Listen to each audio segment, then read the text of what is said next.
Ja Rule has pointed fingers before, but this time he might have reached a whole new level. After the New York Knicks took a hard loss in the playoffs, fans were upset, players looked defeated, and sports media went wild with takes. But no one expected the headline that came next. Ja Rule blaming 50 Cent for the Knicks' playoff loss. That's not a joke. That's what really happened.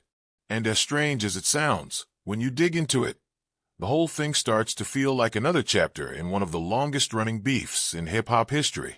Let's be clear. Ja Rule didn't say 50 was out there blocking shots or running plays. He wasn't on the court. But according to Ja, the energy 50 brought into the building messed with the Knicks' rhythm. That's right. Ja claims that 50's presence at the game, and all the energy surrounding him, somehow cursed the team.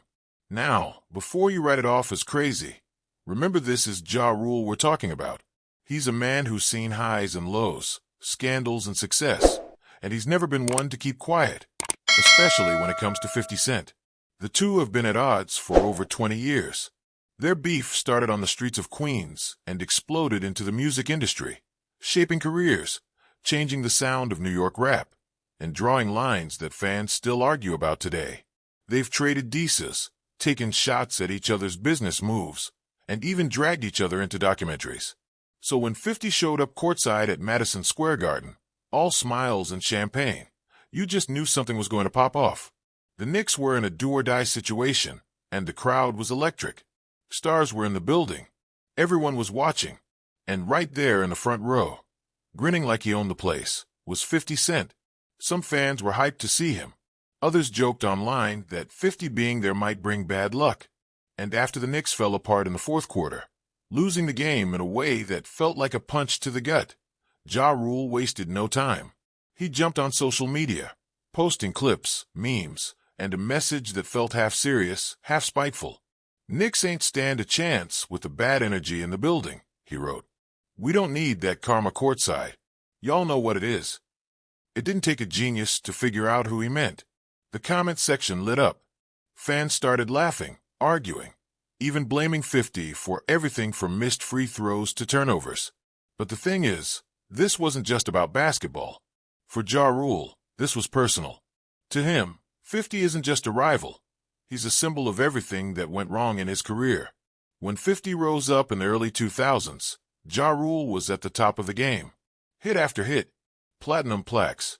Murder Incorporated was a force. But once 50 dropped Wanksta, and the G-Unit wave hit the streets, Ja's image took a hit he never fully recovered from. And 50 never let up. He kept mocking him, kept trolling him, kept reminding the world who won the battle.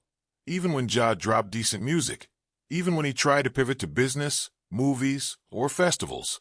So when Ja saw 50 enjoying himself at a Knicks game while New York fans were hurting, it must have hit a nerve. Maybe he saw it as 50 flexing again. Maybe he just needed to throw a jab.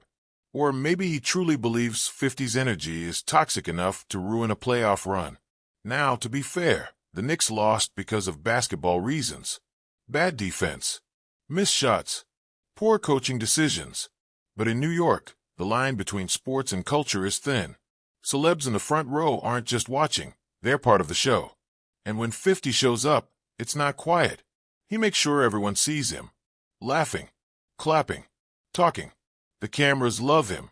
The memes fly. And maybe, just maybe, that kind of presence does something to the moment. Changes the vibe. Shifts the pressure. Still, blaming a rap beef for a basketball loss? That's the kind of thing only Ja Rule would say out loud. And yet it worked. He got people talking. Got his name trending. Got fans debating. And most of all, he reminded everyone that his rivalry with 50 Cent is still alive. Not dead. Not squashed. Just paused. Waiting for moments like this. 50 didn't stay quiet either. He saw the posts. Laughed it off. Dropped a few shady comments of his own. Basically brushing Ja off like a mosquito. That's his style. Cold. Dismissive. But make no mistake, he noticed. And if you know 50, you know he's already planning a response. Maybe a video. Maybe a meme. Maybe a surprise appearance at the next Knicks game, wearing a Ja Rule jersey. With 50, it's never just a joke. It's always a strategy. The deeper meaning here is about something bigger than sports. It's about legacy, about presence, about who still holds weight in the city. Ja Rule might feel like 50's shadow still follows him. Like no matter what he does, new music, business moves, interviews, people still bring up the past. Still compare him to the guy who ended his run. And that's a hard thing to carry. So when 50 pops up smiling while New York takes a loss, Ja doesn't see just a rapper courtside. He sees a symbol of everything he's been trying to shake. It's not about who won the game. It's about who controls the moment. And the truth is, Ja Rule blaming 50 Cent for a playoff loss might sound wild, but it's also classic New York. This city is built on drama, on energy, on history. The Knicks are more than just a team. They're a cultural institution. When they lose, it's not just sports, it's emotional. And when celebrities weigh in, especially ones with a history as deep and ugly as this one, it turns into something much bigger than basketball. This moment will pass. The Knicks will move on. So will the playoffs. But this little chapter in the Ja Rule versus 50 Cent saga, it's going into the archives. It's another reminder that this beef is eternal. And as long as both men are alive and breathing, no moment, no matter how random, is safe from becoming part of their war. So next time 50 shows up at a Knicks game, watch the energy in the building. Watch the fans. Watch the players. And watch Ja Rule's social media, because chances are, he'll be watching too. And he won't keep his mouth shut. Not now. Not ever.